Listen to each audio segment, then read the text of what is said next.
श्री स्वामी समर्थ, श्री स्वामी समर्थ, श्री स्वामी समर्थ। नमस्कार, श्री स्वामी समर्थ आहे। आज आपण गणेश जयंतीला कोणते उपाय करायचे आहेत सुख समृद्धीसाठी याबद्दल माहिती घेणार आहोत। दरवर्षी माघ महिन्याच्या शुक्ल पक्षाच्या चतुर्थी तिथीला गणेश जयंती साजरी केली जाते। माघ विनायक चतुर्थी, गणेश चतुर्थी या नावानेही ही तिथी ओळखली जाते। त्यानुसार यंदा 22 जानेवारीला गणेश जयंती साजरी होणार आहे। या दिवशी गणपतीची विधिवत पूजा करत व्रत केले जाते, कारण हिंदू धर्मात सर्वात प्रथम पूजले जाणारे देवता म्हणून गणपतीला मान आहे।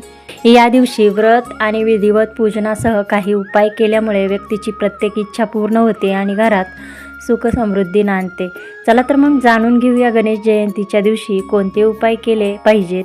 हिंदू पंचांगानुसार माघी गणेश जयंती गुरुवारी म्हणजेच 22 जानेवारीला साजरी केली जाणार आहे। हिंदू पंचांगानुसार माघ महिन्याच्या शुक्ल पक्षातील चतुर्थी तिथी 22 जानेवारी 2026 रोजी मध्यरात्री 2:48 सुरू होत असून 23 जानेवारी 2026 रोजी मध्यरात्री 2:29 पर्यंत असेल।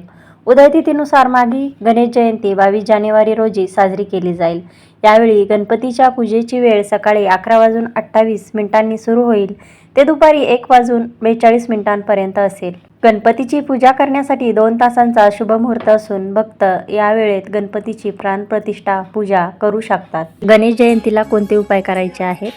तर पहिला उपाय आहे मोदक अर्पण करायचे आहेत। गणपतीला मोदक आणि लाडू प्रिय आहेत, त्यामुळे गणेश जयंतीला पूजा करताना गणपतीला मोदक लाडू सोबत दुर्वा अर्पण करा। या उपायाने तुमच्या जीवनातील सर्व विघ्न दूर होतील, यासह घरात सुख समृद्धी नांदेल। त्यानंतरचा उपाय आहे दान करायचा।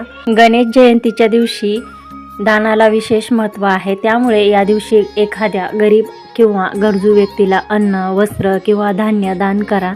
या उपायाने करिअरमध्ये प्रगती होते। तसेच पुढचा उपाय आहे हत्तीला हिरवा चारा खाऊ घालायचा आहे। गणेश जयंतीला तुम्हाला शक्य असल्यास हत्तीला हिरवा चारा खायला द्यावा। असे केल्यामुळे गणपती प्रसन्न होतात, व्यक्तीला कर्जातून लवकर मुक्त करतात आणि आर्थिक लाभ मिळवून देतात। पुढचा उपाय आहे हिरव्या वस्तूंचे दान। कुंडलीतील बुध ग्रहाची स्थिती मजबूत करण्यासाठी तसेच गणपतीची विशेष कृपा प्राप्त करण्यासाठी गणेश चतुर्थीच्या दिवशी हिरव्या वस्तूचे दान केले पाहिजे। असे केल्याने बुध ग्रहाचे शुभ परिणाम प्राप्त होतात, तसेच रखडलेली सर्व कामं पूर्ण होतात। त्यानंतरचा पुढचा उपाय आहे हिरवं मूग, डाळ आणि तांदूळ। जीवनात कायम श्री गणेशाचा आशीर्वाद लाभावा, तसेच प्रत्येक कामात यश मिळवण्यासाठी गणेश चतुर्थीच्या दिवशी हिरवे मूग किंवा हिरव्या मुगाची डाळ तांदळात मिसळून दान करा।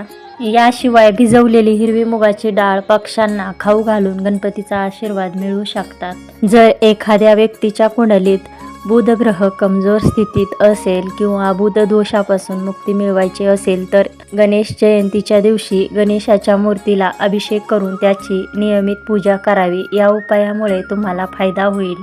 काही लोकांच्या जीवनात दीर्घकाळ समस्या, अडचणी राहिल्या असतील आणि तुम्ही त्यामुळे त्रस्त झाला असाल तर गणेश चतुर्थीच्या दिवशी स्नान करून गणेश मंदिरात जाऊन गणपतीला 11 किंवा 21 दुर्वांच्या तितक्याच पेंड्या अर्पण करा। या उपायाने तुम्हाला समस्यांपासून मुक्ती मिळेल आणि कामाच्या ठिकाणी नवीन संधी मिळेल। त्यानंतरचा हळदीचा उपाय आहे गणपतीला हळद अर्पण करता येते। असे मानले जाते की गणपतीला हळद अर्पण केल्यामुळे ते खूप प्रसन्न होतात आणि भक्ताला सुख समृद्धीचा आशीर्वाद मिळतो। तर गणेश जयंतीच्या दिवशी आपल्याला हे उपाय करायचे आहेत। ही माहिती आणि व्हिडिओ आवडला असेल तर लाईक, शेअर, सबस्क्राईब करायला विसरू नका आणि चॅनलवर जर नवीन असाल तर सबस्क्राईब करा। धन्यवाद। श्री स्वामी समर्थ।